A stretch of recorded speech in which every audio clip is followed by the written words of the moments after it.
ಪ್ರಿಯ ವೀಕ್ಷಕರ ಎಲ್ಲರಿಗೂ ನಮಸ್ಕಾರ.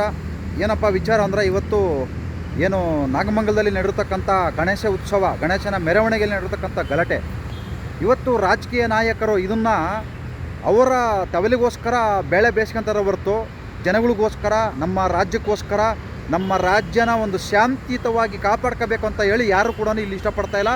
ಬರೀ ಅವರವರ ಅಧಿಕಾರಕ್ಕೋಸ್ಕರ, ಅವರ ಅಧಿಕಾರನ ಭದ್ರಪಡಿಸ್ಕೊಳ್ಳೋಕ್ಕೋಸ್ಕರ, ಅವರ ಸೀಟನ್ನು ಭದ್ರಪಡಿಸ್ಕೊಳ್ಳೋಕ್ಕೋಸ್ಕರ ಅವ್ರಿಗೆ ಇಷ್ಟ ಬಂದಿರತಕ್ಕಂಥ ಹೇಳಿಕೆಗಳನ್ನು ಕೊಡ್ತಾರೆ. ಆದರೆ ಕೆಲವು ನಾಯಕರು ಹೇಳ್ತಾರೆ ಇದು ಆಕಸ್ಮಿಕವಾಗಿ ಆಗಿಬಿಡ್ತು ಅಂತ ಹೇಳ್ತಾರೆ. ನಾನು ಅವ್ರಿಗೆ ಹೇಳೋಕ್ಕೆ ಇಷ್ಟಪಡ್ತೀನಿ, ಆಕಸ್ಮಿಕವಾಗಿ ಆಗೋಕ್ಕಾದ ರೋಡಲ್ಲಿ ಅಪಘಾತ ಅಲ್ಲ, ಅದು ರೋಡಲ್ಲಿ ಆಕ್ಸಿಡೆಂಟ್ ಆಗಿಲ್ಲ, ಇಲ್ಲ ಏನೋ ಯಾವುದೋ ಒಂದು ಮರ ಬಿದ್ದೋಗಿಲ್ಲ. ಇದು ಪೂರ್ವ ನಿಯೋಜಿತ ಕಾರ್ಯಕ್ರಮ. ಇದು ಎಲ್ಲ ಮೊದಲೇ ಪ್ಲ್ಯಾನ್ ಮಾಡ್ಕೊಂಡು ಮಾಡಿರ್ತಕ್ಕಂಥ ಕಾರ್ಯಕ್ರಮ. ಇದು ಏನು ಮಸೀದಿ ಒಳಗಡೆ ಕಲ್ಲುಗಳು ಎಲ್ಲ ಏನು ಸುಮ್ಮನೆ ಬಂದ್ಬಿಡ್ತಾವ? ಏನು ಸಾವಿರಾರು ಕಲ್ಲು ಏನು ಕಿಟ್ಕೊಂಡಿರ್ತಾರೆ ಮಸೀದಿಲಿ? ಇವತ್ತು ಇವರು ಹೇಳ್ತಾರೆ ಮಸೀದಿ ಮುಂದೆ ಯಾಕೆ ಕುಣಿಬೇಕಾಗಿತ್ತು ಅಂತ ಹೇಳ್ತಾರೆ. ಅವರು ಮಸೀದಿ ಮುಂದೆ ರಸ್ತೆಯಲ್ಲಿ ಕುಣಿತಾ ಇದ್ದಾರೆ ಹೊರತು ಮಸೀದಿ ಒಳಗಡೆ ಏನು ಬಂದು ಕುಣಿದಿಲ್ಲ. ಅಂದರೆ ನಮ್ಮ ರಾಜ್ಯ ಇದು, ನಮ್ಮ ರಾಜ್ಯದ, ನಾನು ಬೇರೆ ರಾಜ್ಯದ ಬಗ್ಗೆ ಮಾತಾಡ್ತಿರೋದು ಅವಶ್ಯಕತೆ ಇಲ್ಲ. ಅಂದರೆ ನಮ್ಮ ರಾಜ್ಯದಲ್ಲಿ ನಾವು ನಮ್ಮ ಮನೆಯ ಮುಂದೆ ನಮ್ಮ ರಸ್ತೆಯಲ್ಲಿ ನಾವು ಕುಣಿ ಮಾಡ್ದಂಗೆ ಇವ್ರ ಲೆಕ್ಕಾಚಾರದಲ್ಲಿ. ನಾನು ಇವ್ರಿಗೊಂದು ಕೇಳೋಕ್ಕೆ ಇಷ್ಟಪಡ್ತೀನಿ. ಕೆಲವರು ಹೇಳ್ತಾರೆ ನಮ್ಮ ಮಸೀದಿ ಮುಂದೆಗಡೆ ತುಂಬ ಹೊತ್ತು ಕುಣಿದ್ರು, ಅದಕ್ಕೆ ಈ ಥರ ಮಾಡಿದರು ಅಂತಂದು ಹೇಳ್ತಾರೆ. ಯಾಕೆ ಮಾಡಬೇಕಾಗಿತ್ತು ಆ ಥರ? ಯಾಕೆ ಮಾಡಬೇಕಾಗಿತ್ತು? ಈಗ ನೋಡಿ, ನಮ್ಮ ಕರ್ನಾಟಕದಲ್ಲಿ ಇದುವರೆಗೂ ಅವರ ಕಾರ್ಯಕ್ರಮಗಳಿಗೆ ಯಾರೂ ಕೂಡ ತೊಂದರೆ ಕೊಟ್ಟಿಲ್ಲ. ಉದಾಹರಣೆಗಳನ್ನು ಹೇಳ್ತೀನಿ. ಪ್ರತಿದಿನ 5 ಸರಿ ಅಜಾನ್ ಕೂಗ್ತಾರೆ, ಯಾರು ಕೂಡ ಅದನ್ನು ನಿಲ್ಲಿಸಿ ಅಂತಂದು ಹೇಳಕ್ಕೆ ಹೋಗಿಲ್ಲ, ಗಲಾಟೆ ಮಾಡಿಲ್ಲ, ಮಸೀದಿ ಒಳಗಡೆ ಕಲ್ಲು ಹೊಡೆದಿಲ್ಲ, ಪೆಟ್ರೋಲ್ ಬಾಂಬ್ ಹಾಕಿಲ್ಲ, ದೊಣ್ಣೆ ತಗೊಂಡೋಗಿ ಹೊಡೆದಿಲ್ಲ, ಯಾರು ಕೂಡ ಇದುವರೆಗೂ ಹೊಡೆದಿಲ್ಲ. ಪ್ರತಿದಿನ 5 ಸರಿ ಕೂಗ್ತಾರೆ. ಆಮೇಲೆ ಅವರ ಹಬ್ಬಗಳಲ್ಲಿ, ಕೆಲವು ಹಬ್ಬಗಳಲ್ಲಿ ಅದೇನೋ ಬಕ್ರೀದ್ದು, ರಂಜಾನು, ಇನ್ನೇನೋ ಹಬ್ಬಗಳು ಬರ್ತವೆ, ಇಡೀ ರೋಡೇ ಕ್ಲೋಸ್ ಮಾಡಿಬಿಡ್ತಾರೆ. ಇಡೀ ರೋಡೇ ಕ್ಲೋಸ್ ಮಾಡಿ ಫುಲ್ಲು ರಸ್ತೆ ಎಲ್ಲೆಲ್ಲ ನಮಾಜ್ ಮಾಡ್ತಾರೆ. ಅದನ್ನು ಯಾರು ಇದುವರೆಗೂ ನಮ್ಮ ಕರ್ನಾಟಕದಲ್ಲಿ ಹಿಂದೂಗಳು ಯಾರು ಕೂಡ ಅದನ್ನು ತಡೆದಿಲ್ಲ. ಅವರೇ ಸಪೋರ್ಟ್ ಮಾಡಿ ಅವ್ರಿಗೆ ಎಲ್ಲ ವ್ಯವಸ್ಥೆ ಮಾಡಿಕೊಡ್ತಾಯಿದ್ರೆ ಅದಕ್ಕೆ ಯಾವ ಸರ್ಕಾರನೂ ಪರ್ಮಿಷನ್ ಕೊಡೋದಿಲ್ಲ. ಆದರೆ ಇಲ್ಲಿ ನಮ್ಮೂರಲ್ಲಿ ನಾವು ಗಣೇಶನ ಇಟ್ಕೊಳ್ಳೋಕ್ಕೆ ಈ ಸರ್ಕಾರದಿಂದ ಪರ್ಮಿಷನ್ ತಗೋಬೇಕು. ನಾನು ಈ ಸರ್ಕಾರಕ್ಕೊಂದು ಪ್ರಶ್ನೆ ಕೇಳ್ತೀನಿ. ನೀವು ಈ ಗಣೇಶ ಉತ್ಸವ ಬೇಡ ಅಂದರೆ, ಈ ಗಣೇಶನ ವಿರೋಧ ಮಾಡುವವರು, ಗಣೇಶ ಹಬ್ಬವನ್ನು ವಿರೋಧ ಮಾಡುವ ಸರ್ಕಾರದವ್ರು ನಿಮಗೆ ಹಿಂದೂಗಳೇ ಇಷ್ಟ ಇಲ್ಲ ಅಂದರೆ, ಹಿಂದೂ ಹಬ್ಬಗಳು ಇಷ್ಟ ಇಲ್ಲ ಅಂದರೆ, ನೀವು ಏನು ಇವತ್ತು ದೇವಸ್ಥಾನಗಳನ್ನು ನೀವೆಲ್ಲ ಸರ್ಕಾರಕ್ಕೆ ವಹಿಸ್ಕೊಂಡಿದ್ದೀರಲ್ಲ ಅವನ್ನೆಲ್ಲ ಕೊಟ್ಬಿಡಿ. ಅವ್ರವ್ರ ಸ್ಟೆಸ್ಟ್ರಿಗೆ ಕೊಟ್ಬಿಡಿ, ಅವ್ರು ಅಭಿವೃದ್ಧಿ ಪಡಿಸ್ಕೊತಾರೆ. ಆ ಸುತ್ತಮುತ್ತಲು ರಸ್ತೆಗಳು ಮತ್ತಿನ್ನು ಕಲ್ಯಾಣ ಮಂಟಪಗಳು ಅಭಿವೃದ್ಧಿ, ಅನ್ನದಾನ ಎಲ್ಲ ಮಾಡ್ತಾರೆ. ನೀವು ಅವಶ್ಯಕತೆ ಎಲ್ಲ ಕೊಟ್ಬಿಡ್ರಿ. ಹಂಗಾರೆ ಬೇಡವು. ನಿಮಗೆ ಗಣೇಶ ಉತ್ಸವ ಇಷ್ಟ ಇಲ್ಲ ಅಂದರೆ, ಗಣೇಶನ ಮೆರವಣಿಗೆ ಮಾಡೋದು ಇಷ್ಟ ಇಲ್ಲ ಅಂದರೆ, ಎಷ್ಟೋ ಗಣೇಶನ ದೇವಸ್ಥಾನಗಳನ್ನು ನೀವು ಸರ್ಕಾರಕ್ಕೆ ವಶಪಡಿಸ್ಕೊಂಡಿದ್ದೀರಿ. ಸರ್ಕಾರಕ್ಕೆ ವಶಪಡಿಸ್ಕೊಂಡು ಧಾರ್ಮಿಕ ದತ್ತ ಇಲಾಖೆಗದವೆ, ಅವೆಲ್ಲ ಕೊಟ್ಬಿಡಿ ವಾಪಸ್ಸು. ಅವರವರ ಟ್ರಸ್ಟ್ಗೆ ಕೊಟ್ಬಿಡಿ, ನಾವು ಮಾಡ್ಕೊತಾರೆ. ನೀವೇಕದನ್ನು ತಗೋಬೇಕು. ಒಂದು ಭದ್ರತೆ ಇಲ್ಲ ಅಂದರೆ, ಒಂದು ದೇವಸ್ಥಾನಕ್ಕೆ, ಒಂದು ದೇವರ ಉತ್ಸವಕ್ಕೆ ಭದ್ರತೆ ಇಲ್ಲ ಅಂದರೆ ನೀವು ದೇವಸ್ಥಾನನ ಯಾವ ರೀತಿ ಕಾಪಾಡ್ತೀರಿ? ಹಂಗಾರೆ ಈ ದುಡ್ಡು ತಗೊಂಡು ಏನು ಮಾಡ್ತೀರಿ ನೀವು? ಬೇಕಾಗಿಲ್ಲ ರೇ, ಬಿಟ್ಕೊಟ್ಬಿಡ್ರಿ ವಾಪಸ್ಸು. ಯಾಕ್ರಿ ಈ ಥರ ಎಲ್ಲ ಡೋಂಗಿ ನಾಟಕ ಆಡ್ತಾಯಿದ್ದೀರಾ? ನಮ್ಮೂರಲ್ಲಿ, ನಮ್ಮ ರಾಜ್ಯದಲ್ಲಿ ನಾವು ನಮ್ಮ ದೇವ್ರನ್ನ ಮೆರವಣಿಗೆ ಮಾಡೋಂಗಿಲ್ವಾ? ಏನು ದಿನ ಮೆರವಣಿಗೆ ಮಾಡ್ತಾರಾ? ಏನು ಗಂಟೆಗೂ ಮೆರವಣಿಗೆ ಮಾಡ್ತಾರಾ? ವರ್ಷಕ್ಕೆ ಒಂದು ಸತಿ ಮೆರವಣಿಗೆ ಮಾಡ್ತಾರೆ. ಇವರು ಪ್ರತಿದಿನ 5 ಸರಿ ಕೂಗ್ತಾರೆ. ಯಾರು ಬೇಡ ಅಂದರು? ಮತ್ತು ರೋಡಲ್ಲೆಲ್ಲ ನಮಾಜ್ ಮಾಡ್ತಾರೆ. ಅವ್ರ ಹಬ್ಬದಲ್ಲಿ ಯಾರು ಬೇಡ ಅಂತ ಹೇಳವ್ರೆ? ಯಾರು ಕಲ್ಲು ತೊಗೊಂಡ್ಬಿಡ್ದವ್ರ? ಯಾರು ಪೆಟ್ರೋಲ್ ಬಾಂಬ್ ಹಾಕವ್ರ? ಯಾರು ದೊಣ್ಣೆ ಬೀಸಿದಾರ? ಹೋಗಿ ಸಪೋರ್ಟ್ ಮಾಡ್ತಾರೆ ತಾನೆ ಎಲ್ಲರೂ. ಇದಕ್ಕೆ ಯಾಕೆ ಸಪೋರ್ಟ್ ಮಾಡಲ್ಲ? ಇದಕ್ಕೆ ಯಾಕೆ ಕಲ್ಲು ತೊಗೊಂಡಿದ್ದೀರಿ? ಇದಕ್ಕೆ ಯಾಕೆ ಚಪ್ಪಲಿ ತಗೊಂಡು ಹೊಡಿತೀರಿ? ಇದು ಒಳ್ಳೇದಾ? ಹಂಗಾದ್ರೆ ನೀವು ದೇವರುಗಳು ಇಷ್ಟ ಇಲ್ಲ ಅಂದರೆ ನೀವು ಹೂವು ಯಾಕೆ ಮಾರ್ತೀರಿ? ಹಣ್ಣು ಯಾಕೆ ಮಾರ್ತೀರಿ? ಬೇಡ, ನಿಮ್ಮ ಮನೆ ಕೂತ್ಕೊಂಡು ಮಾರ್ಕೊಳ್ಳಿ. ಕೆಲವು ಹಿಂದೂಗಳು ಇಷ್ಟು ದಿವಸ, ಇಷ್ಟು ವರ್ಷ ಇವ್ರು ಹುಟ್ಟಿದಾಗ್ಲಿಂದನೂ ಅವ್ರ ಸರ್ಟಿಫಿಕೇಟಲ್ಲಿ ಆಗಿರ್ಬೋದು, ಸ್ಕೂಲಲ್ಲಿ ಆಗಿರ್ಬೋದು, ಎಲ್ಲ ಹಿಂದೂ ಭಾರತೀಯ ಅಂತಂದೇಳಿ ಬರ್ಸ್ಕೊಂಬಂತಾರೆ.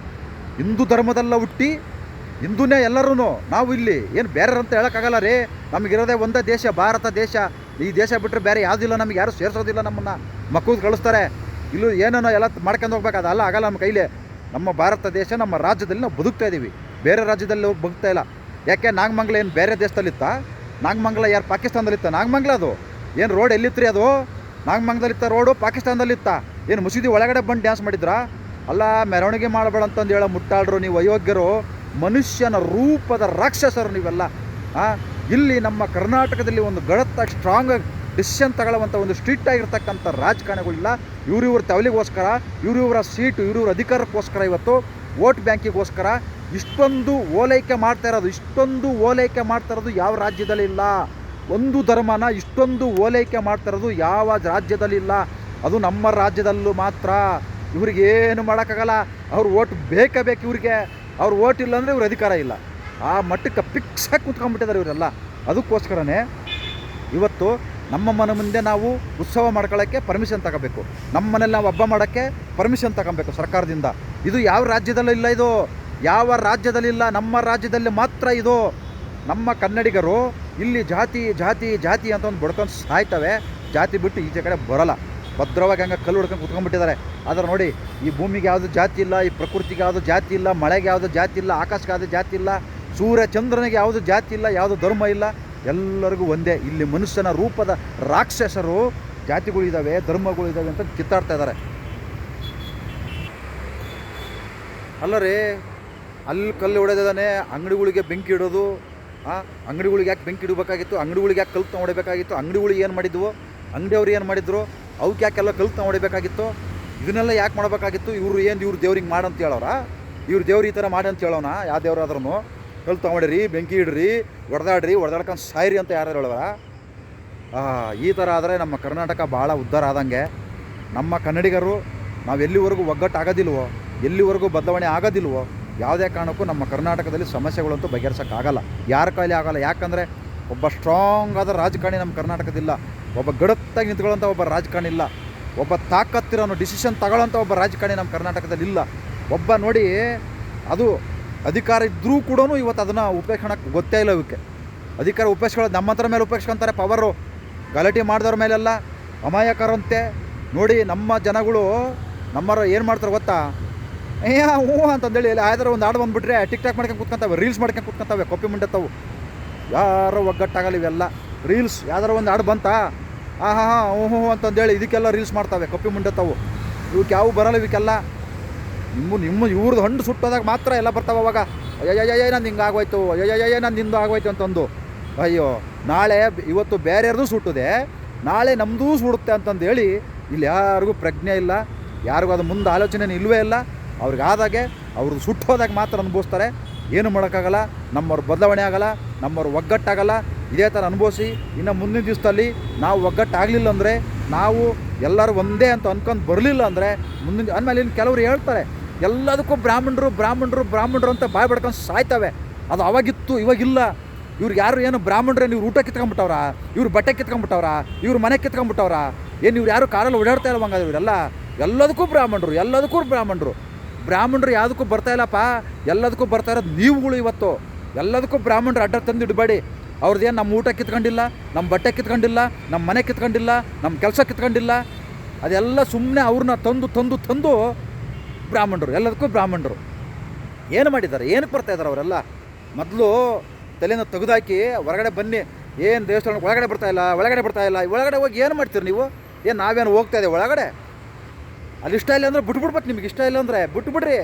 ನಿಮಗೇನು ಇಷ್ಟ ಇಲ್ಲ ಅದು ಮಾಡೋಕ್ಕೆ ಹೋಗ್ಬೇಡಿ, ಬಿಟ್ಬಿಡಿ ನೀವು. ಮತ್ತು ಕೆಲವು 4-5 ರುದ್ರಾಕ್ಷರ ಹಾಕ್ಕೊಂಡು ಇವು ಅಯೋಗ್ಯ ಸ್ವಾಮಿಗಳು ಮಾತಾಡ್ತವೆ, ಹಿಂದೂ ಧರ್ಮ ಹಿಂಸಾ ಧರ್ಮ ಅಂತಂದು ಹೇಳ್ಬಿಟ್ಟು. ಯಾಕಪ್ಪ ರುದ್ರಾಕ್ಷರ ಯಾಕೆ ಮಣ್ಣು ತಿನ್ನಕ್ಕೆ ಹಾಕೊಂಡಿದ್ರು ನೀವೆಲ್ಲ? ಕಾವಿ ಬಟ್ಟೆ ಯಾಕೆ ಸಗಣಿ ತಿನ್ನಕ್ಕೆ ಹಾಕೊಂಡಿದ್ರು ನೀವೆಲ್ಲ? ತೆಗೆದು ಬಿಸಾಕ್ರಿ, ಹೋಗ್ರಿ ಬೇರೆ ಧರ್ಮಕ್ಕೆ ಸೇರ್ಕೊಳ್ರಿ. ನಿಮ್ಗೆ ಇಷ್ಟ ಇಲ್ಲ ಅಂದರೆ ಅಷ್ಟೊಂದು ಪ್ರೀತಿ ಇದ್ರೆ ಹೋಗ್ರಿ ಆ ಧರ್ಮಗಳಿಗೆ ಸೇರ್ಕೊಳ್ಳಿ. ಯಾಕೆ ಇಲ್ಲಿ 4 ರುದ್ರಾಕ್ಷರ ಹಾಕ್ಕೊಂಡು, ಕಾವಿ ಬಟ್ಟೆ ಕೊಟ್ಟಕೊಂಡು, ಕೆಂಪು ಬಟ್ಟೆಗಳು ಹಾಕ್ಕೊಂಡು ನೀವೆಲ್ಲ ನಮ್ಮ ಧರ್ಮ ಹಂಗೆ ಹಿಂಗೆ ಹಿಂಸಾ ಧರ್ಮ? ಹೌದು, ನಮ್ಮ ಧರ್ಮದವರು ಪೆಟ್ರೋಲ್ ಬಾಂಬ್ ಹಾಕವ್ರೆ, ಹೋಗಿ ಕಲ್ತಾವು ಹೊಡೆದವ್ರೆ ಗಣೇಶನ ಮೇಲೆ ಅಲ್ವಾ? ನಿಮ್ಮ ಬಟ್ಟೆ ಬಿಚ್ಚಾಕ್ರಿ ಮಾತಾಡ್ರಿ. ಆ ಕೆಂಪು ಬಟ್ಟೆ ಬಿಚ್ಚಾಕಿ, ರುದ್ರಾಕ್ಷರ ಬಿಚ್ಚಾಕಿ. ಅದು ಯಾವ ಧರ್ಮದ್ದದು? ಹೋಗಿ ಅಷ್ಟೊಂದು ಪ್ರೀತಿ ಇದ್ದರೆ ಬೇರೆ ಧರ್ಮಕ್ಕೆ ಸೇರ್ಕೊಂಡ್ರಿ.